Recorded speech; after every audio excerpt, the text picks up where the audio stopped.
Shalom, shalom, shalom. Yesu nashimwe cyane. Kristo akomeje kwamamara mu isi hose. Uyu ni Muhoza Olivier muri ya gahunda ya Waramutse. Tugiye kwiga amagambo y'Imana y'uyu munsi yatuteguriye. Amen. Ndagira ngo dusome ijambo ry'Imana ryiza cyane Imana yaduhaye. Ndabizi rirahimbura umutima wawe. Riri mu rwandiko Pawulo yandikiye Abaroma n'ibice 10:11 haranditse ngo kuko ibyanditswe bivuga biti umwizera wese nazakorwa isoni. Amen. Ese wizera Kristo? Niba waramwizeye ntabwo uzigera ukorwa n'isoni. Isi ishobora kuzategereza igihe uzakorerwa isoni ikabibura. Abaturanyi be bashobora kuzategereza igihe bazakubonaho watkozwe n'isoni bakabibura kuko wizeye umugabo bita Kristo. Ijambo ravuze ngo umwizera wese nazigera akorwa n'isoni. Amen. Ntabwo bizigera bibaho. Umwana wizera Kristo nazigera akorwa n'isoni. Umubyeyi wizera Kristo nazigera akorwa n'isoni. Umupapa wizera Kristo nazigera akorwa n'isoni. Ushaka kubura mu n'ibibazo, reka dusome Yesaya 57:7. Ibibazo nibura kuza ariko ntabwo bituma dukorwa n'isoni. Yesaya 50:7 aravuga ngo kuko umwami Imana izanabara, nicyo gituma namwara, nicyo gitumye nkomera mu maso hanjye hakamera nk'urutare, kandi nzi yuko nazakorwa n'isoni. Amen. Ngo kuko umwami Imana azanabara, nicyo gituma namwara, nicyo gituma nkomera mu maso hanjye hakamera nk'urutare, kuko nzi yuko nazakorwa n'isoni. Amen.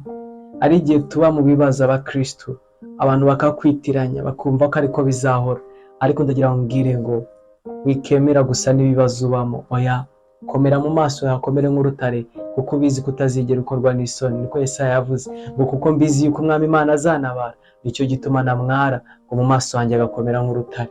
Amen. Ntabwo uzigera ukorwa n'isoni wizeye Kristo. Wakena ariko ntabwo uzapfira mu bukene. Wakwangwa ariko Imana izagusumbisha amahanga, abakwanze bazakwifuza. Niko bimera kuba Kristo. Nta mukristo ukorwa n'isoni. Iyo ni promise Imana iguhaye iki gitondo. Ijambo ry'Imana atubwiye ngo umwizera wese nazigera akorwa n'isoni.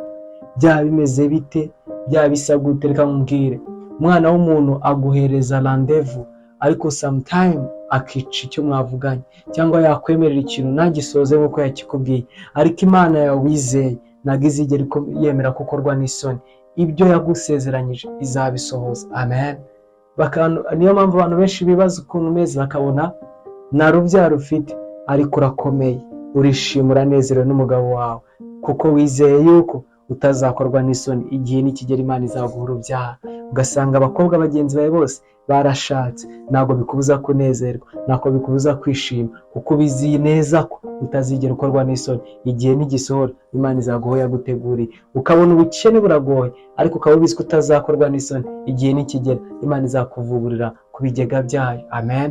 Iryo jambo ryizere riravuga ngo umwizera wese nazakorwa n'isoni.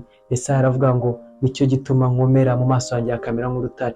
Sinzi ibibazo wari urimo, sinzi stress wari urimo, sinzi ibibazo by'umuryango, ababyeyi barimo bashaka minervare z'abana, ushobora kuba warabuze urubyaro, ushobora kuba urwaye, ushobora kuba ubuzima butoroshye, ariko ndagira ngo mbwire ngo ndagusaba ikintu kimwe, gira mu maso hakomeye nk'urutare, kubwira isezerano Imana ikwihereye kutazakorwa n'isoni.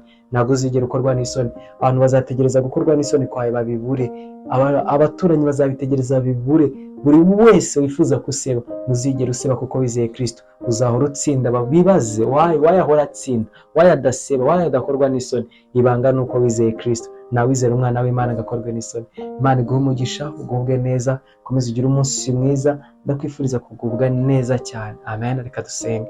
Mana nziza, Mana y'ukuri, Mana y'ubugingo, udusezeranyije ko tutazigera dukorwa n'isoni. Papa, uzi ibintu buri muntu wese ari guca muri kumva Waramutse, ibibazo byiwe, ibimugoye, birimuremereye mu mutima, ariko Mwami Yesu Kristo gusanga ngo umuhe gukomera mu maso ye hamere nk'urutare, kuko Data umusezeranyije kuzamugirira neza, katazigera akorwa n'isoni. Icyubahiro ni cyawe Yesu Kristo. Amen. Shalom, shalom. Gubwa neza nahejo mu gitondo. Amen.